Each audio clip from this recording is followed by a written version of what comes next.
Hey everybody, it's BP here once again.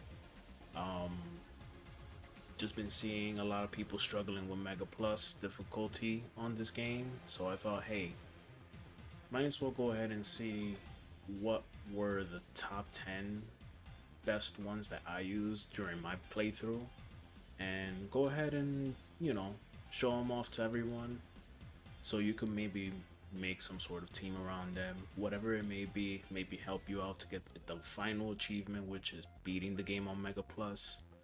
Don't forget to like and subscribe. If you enjoy the content, come back for more and leave a comment down below. Who would you prefer as your top 10? And who did you use to beat Mega Plus if you already have? First up, we got Apocalypse. The main reason he's on top 10, he's number 10, is due to his main skill, Darkness Zone. That's gonna immediately just take off 20% of whatever the target's HP is. Now, one of the things that people are misled with is that it automatically does 20% of their max HP, but is actually 20% of whatever HP they have at that moment. So if it's at 1000, 20%, that's going to be 200 damage. The next hit is going to be 200% from 800, etc. etc. So yeah, it's pretty damn good at boss fights. Throughout the playthrough, it should do pretty decent damage.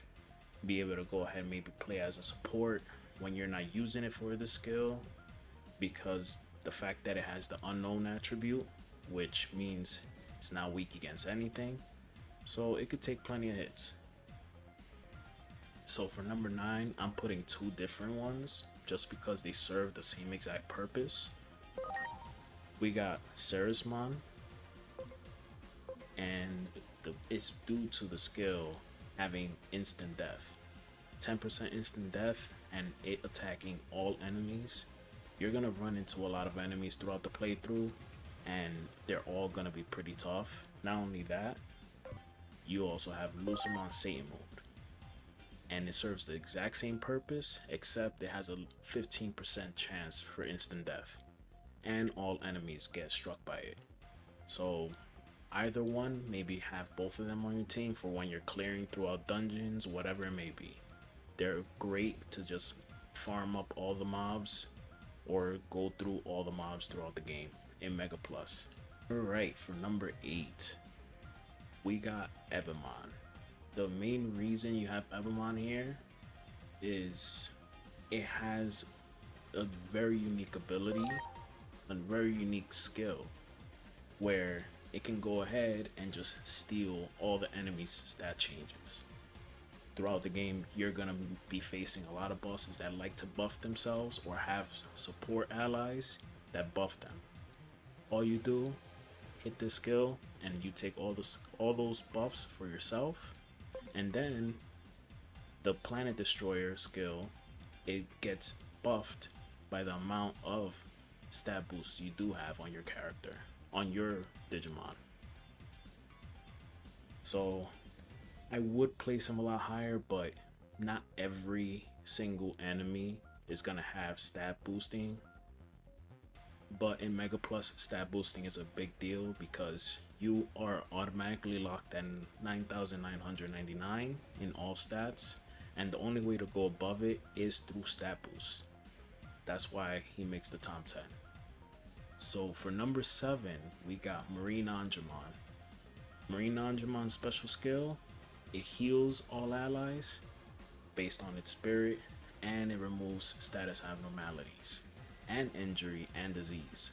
So it will be able to heal through unhealable status abnormality, which is disease and injury. That's basically all it really does. Not many others can do that while also healing. Yeah, it just makes for overall very well-rounded healer. It can serve as the second healer. The main healer is still to come, but I put it at number 7 for those reasons. For number 6, I put Metal Edamon up here for two reasons.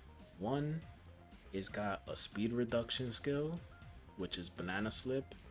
Speed reduction is a huge deal later in the game when you're playing the Mega Plus, so that way you can start doubling up on the enemy. And in case you do get your speed reduced, you can also apply it to them, so it'll be more balanced out and they won't be doubling on every turn or tripling on turns. But it's also able to have a chance to apply Immobilize. A 60% chance for that, that's happening more than half the time. So Metal Edamon is a great for bosses.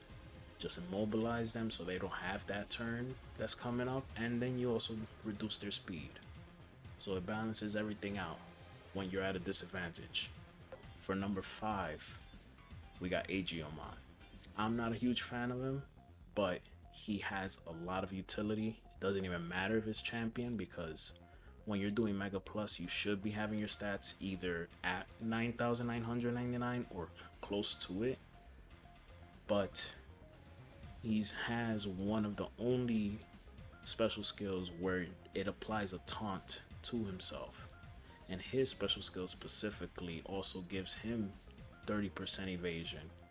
You also have some items that you get towards the end of the game.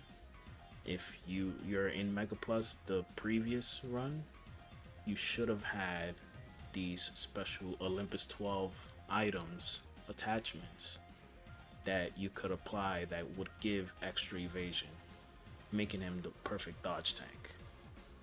Number 4. This is the best tank in the game by far for two reasons. One, it has a taunt ability as the special skill, similar to Aegiomon, but it also goes ahead and reduces the enemy's attack and int by 50% for one turn. Meaning, once he gets hit by the enemy, their stats are pretty much cut in half. Most enemies already have their stats, their attack and int maxed at 9,999. So that immediately cuts it in half to 5,000. So he'll be able to tank the hits and withdraw all the aggro. That's the top tank in the game. Couldn't find anything better than that. So for number 3, we got Chronomon, and specifically DM, not the holy mode, because of this special skill right here. It applies crystallization 100% of the time. For bosses, it may not, because bosses are pretty much immune to that.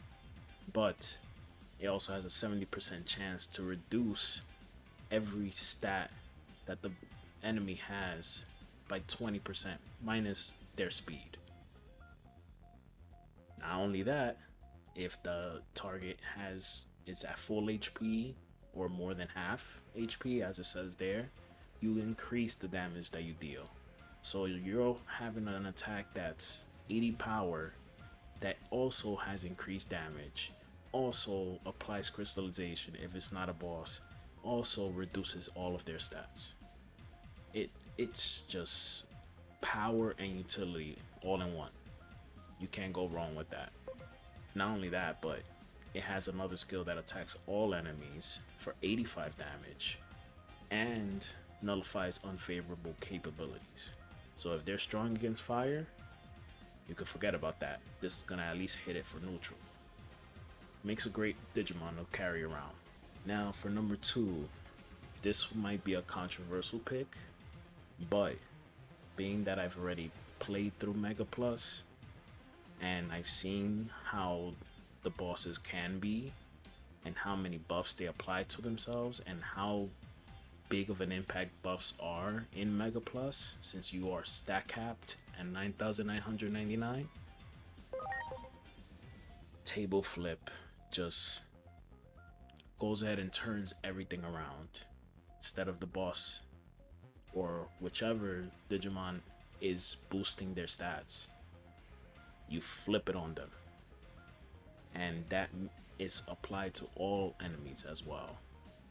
So there'll be times where you're facing enemies that are boosting their own stats by 30%, maybe 20%, 40%, and you immediately just hit this and it immediately turns into a reduction. Instead of removing those stat boosts, you turn it into in your favor. So that way you can use it against them. There's no downside to this guy, and also has a 100 power single target hit, which is pretty damn strong as well. So I would find this to be more useful than one of the other picks that we were talking about that uses their stat buffs against them. Turning their buffs into debuffs, can't go wrong with that.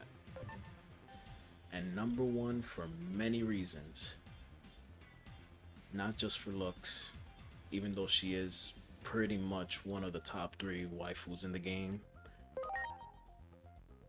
she also goes ahead and has a skill that 100% chance to reduce the enemy's attack and int for 3 turns and removes their stat buffs. Now, yes, some of the other picks I've had do something similar, but what really makes her shine is the fact that you have the skill Love You.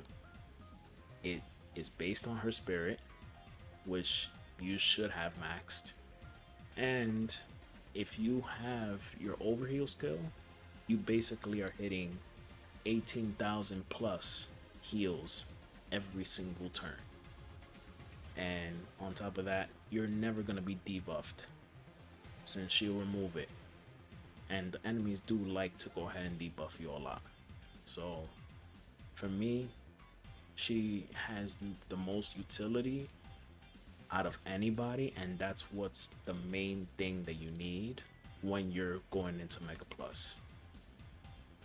But yeah, that's my top 10. If you guys liked it, go ahead, tell me which ones you would put in your top 10. Subscribe, leave a like, and I'll talk to you guys soon. Peace.